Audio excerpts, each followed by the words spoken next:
Imagine you are the most talented person in the room. You work harder than everyone else.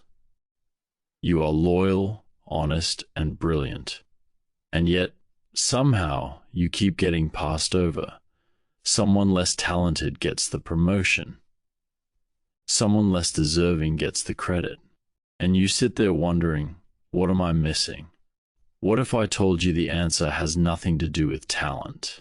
What if I told you there is a game being played all around you, one that nobody ever told you about, and the people winning it are not the smartest or the hardest working?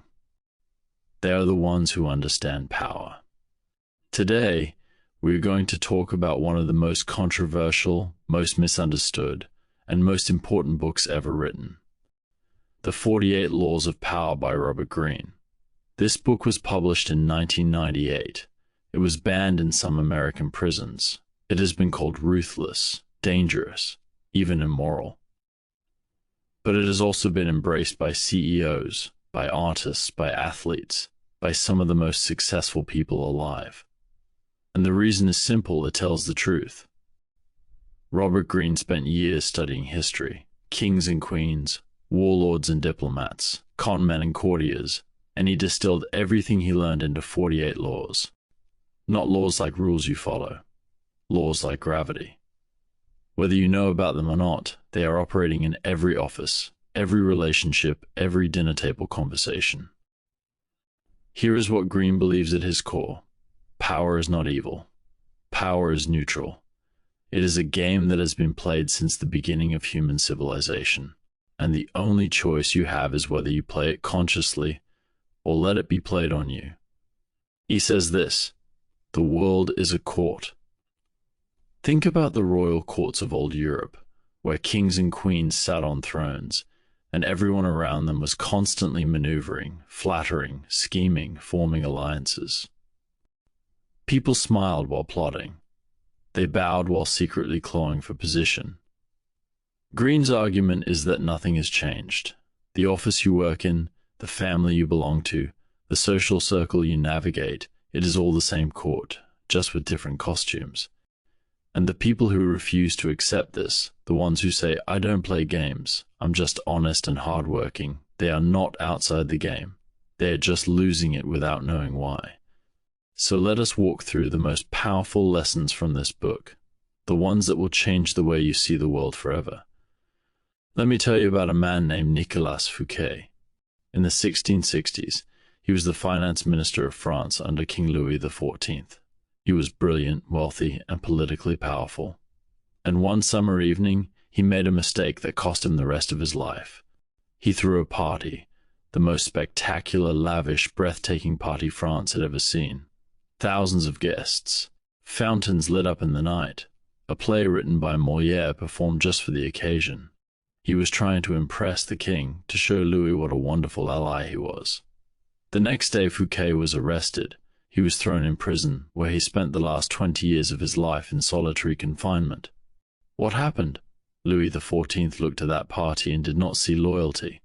He saw a threat.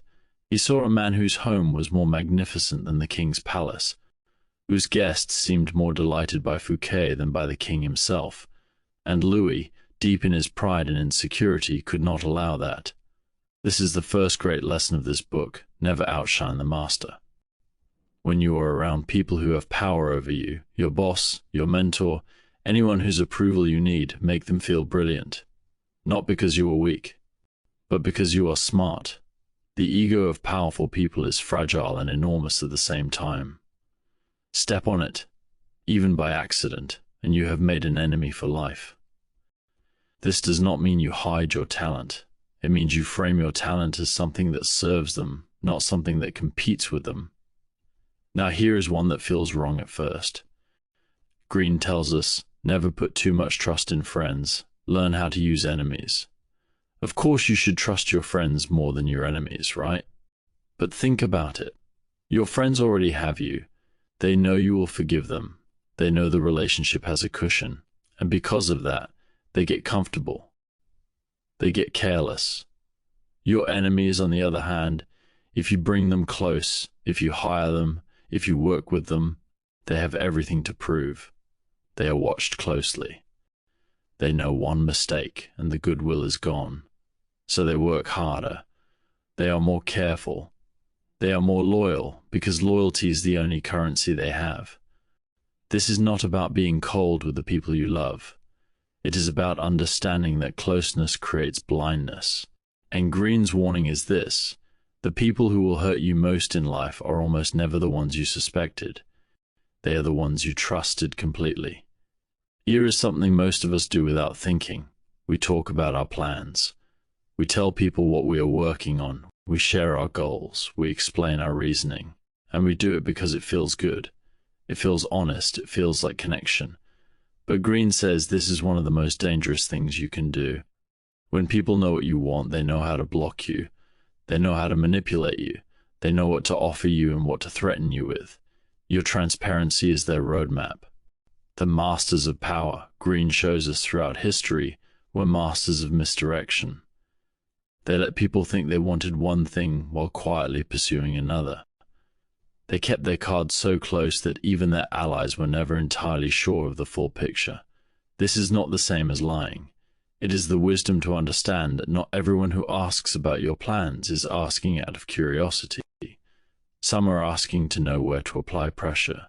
Have you ever noticed how the most powerful people in any room tend to say the least? They speak slowly, they choose their words carefully, and then they stop.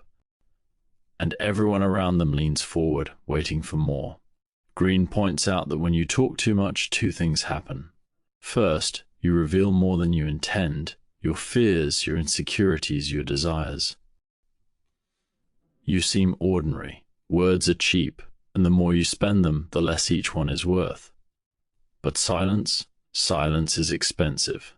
Silence makes people fill in the blanks with whatever their imagination conjures, and most of the time, what they imagine is more impressive than whatever you would have said. Reputation is not just what people say about you. It is the invisible armor you wear everywhere you go. When your reputation is strong, people give you the benefit of the doubt. They assume the best. They open doors before you even knock. And when your reputation is damaged, even once, even unfairly, recovering it is one of the hardest things a person can do, because reputation lives in other people's minds, not your own. You cannot simply correct it. You have to slowly rebuild it, one impression at a time. Green's advice: protect your reputation the way a king protects his kingdom. Be proactive. If you sense an attack coming, someone spreading rumors, someone undermining you, address it before it takes root. The world is a stage, and attention is the currency. This might feel shallow at first, but think about it historically. The greatest leaders, the most influential artists, the most powerful people of every era, they understood one thing. Profoundly, you cannot matter to people who do not notice you. It is better to be controversial than invisible. It is better to be talked about than ignored. Being ordinary is the real danger. When you blend in, you disappear. When you disappear, you lose your power. Here is an uncomfortable truth: the most secure position in any organization, any relationship, any system, is to be the person that everyone needs. Not the person who works hardest. Not the person who is most liked. The person who is most needed. When you are replaceable, you are vulnerable. The day someone better or cheaper comes along, you are gone. But when you hold something that no one else can easily replicate, a skill, a relationship, a piece of knowledge, you have power that cannot be stripped away.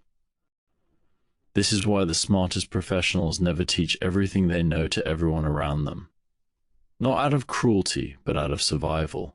There is wisdom in being the person who knows something others do not.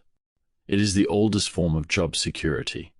When you are always available, always present, always accessible, people stop appreciating you. It sounds cruel, but it is simply human psychology. We value what is scarce. We take for granted what is always there. Think about the most magnetic people you know, the ones who everyone wants to spend time with. Chances are, they are not the most available ones. They have a life. They have boundaries. They are not waiting by the phone. Green calls this creating value through scarcity. Pull back occasionally. Be less accessible. Let people miss you, let them wonder. And when you return, they will remember why they valued you in the first place. Predictable people are easy to manage. When someone knows exactly how you will react to every situation, they can prepare for you. They can neutralize you. They can maneuver around you before you even move.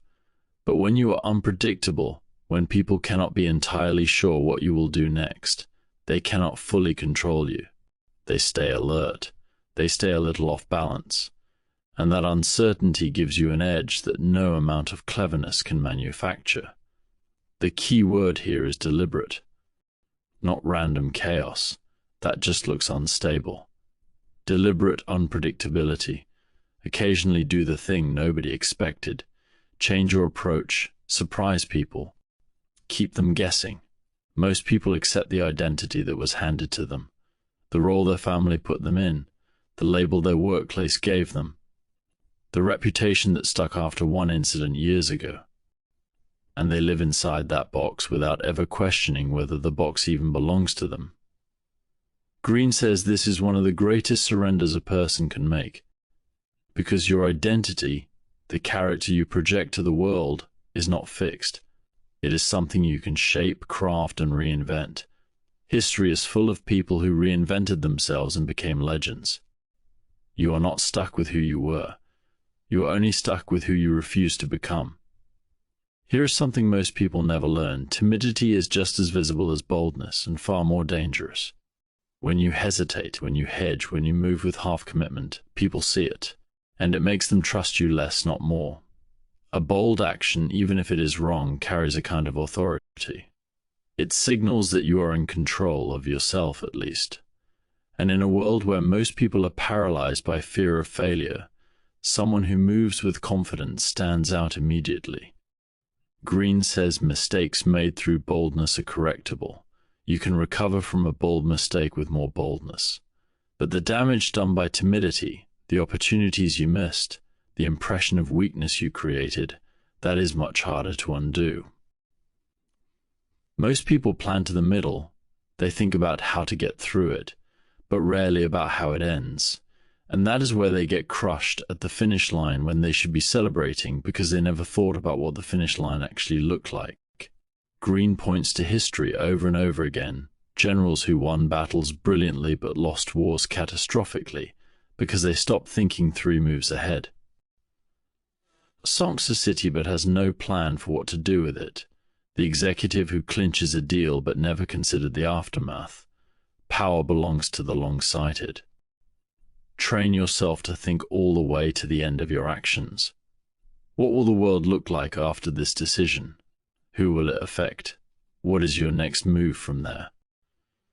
Every person you will ever meet has a pressure point, something they care about so deeply that it becomes their vulnerability. It might be their vanity, their fear of being disrespected, their need for approval, their secret insecurity, their desire to be seen as successful or kind or clever. The people who master power are relentless students of human nature. They watch, they listen. They notice not what people say about themselves, but what lights them up when they talk, what makes them flinch, what they defend too quickly. This is not about manipulation in the crude sense. It is about understanding. When you truly understand what drives someone, what they fear and what they need, you can influence them in ways that feel natural to them, not forced. The greatest negotiators in history were not the toughest. They were the ones who understood what the other side actually needed. People treat you the way you expect to be treated. This is not mystical, it is just psychology. When you walk into a room like you belong there, people assume you do. When you speak as though your opinion matters, people listen. When you treat yourself as worthy of respect, others follow your lead. The flip side is just as true. When you shrink, when you apologize for your presence, when you discount yourself before anyone else gets the chance, you are training the world how to treat you. Think about the most naturally powerful people you have ever met. They are not necessarily the richest or the most successful. They carry themselves with a quiet certainty. They do not need the room's validation to feel real, And that self-contained confidence, that is what Green means when he says, act like a king to be treated like one. The right move at the wrong time is just a wrong move. History is full of people who had the right idea, the right talent, the right resources, but moved at the wrong moment. They struck before the world was ready for them, or they waited so long that the window closed. Mastering timing means two things. First, patience. The ability to sit with something, to wait for the right moment, even when every part of you wants to move now. There is enormous power in stillness, in being the person who does not react until reaction is perfectly calculated. Second, sensitivity. The ability to read the current, to feel when momentum is shifting, to recognize that moment when the tide turns in your favor, and then to move with everything you have. One of the most dangerous things you can do is make people feel inferior, not because you intended to, but because your unconventional ideas, your different way of seeing things, your refusal to follow the crowd, signals to them that you think you are better. And people who feel looked down upon will find a way to punish you for it. This does not mean abandoning who you are. It means being intelligent about when and where you express who you are. With people who understand you, who share your curiosity and your values, be fully yourself. But in broader social contexts, fit in enough to stay safe. Keep your deeper nature private. The great thinkers and innovators throughout history understood this instinctively. They worked quietly on their revolutions while publicly maintaining the image of respectable citizens. This next one might be the most important lesson that nobody follows. When you win, when you finally get what you work so hard for, that is when most people make their biggest mistake. Because winning feels so good, so intoxicating, that they do not want to stop. They push further. They demand more. They turn victory into an excuse to keep going, past the target, past reason, into territory that turns allies into enemies and supporters into opponents. Napoleon is the classic example. He beat everyone. He controlled most of Europe. And then he could not stop. He marched into Russia. He overreached, and everything he had built came crashing down. Green's wisdom here is almost like meditation. Know what victory looks like. Define it clearly before you start. And when you reach it, have the discipline, the rare, almost superhuman discipline to stop. The last lesson is the most philosophical and in some ways the most profound. When you have a fixed form, a rigid strategy, a predictable identity, a clear shape that the world can see, you become vulnerable. Because anything with a fixed form can be attacked, can be targeted, can be planned against. But water has no fixed form. Pour it into any container, and it becomes that container. Apply pressure, and it flows around the obstacle. Try to hold it, and it slips between your fingers. The most powerful people and organizations in the world are the ones that can adapt. They are not attached to the way things were done before. They are not clinging to an identity that once worked but no longer does. They move, they change. They become whatever the moment requires. And this is Green's final gift in this book, the reminder that the universe is change.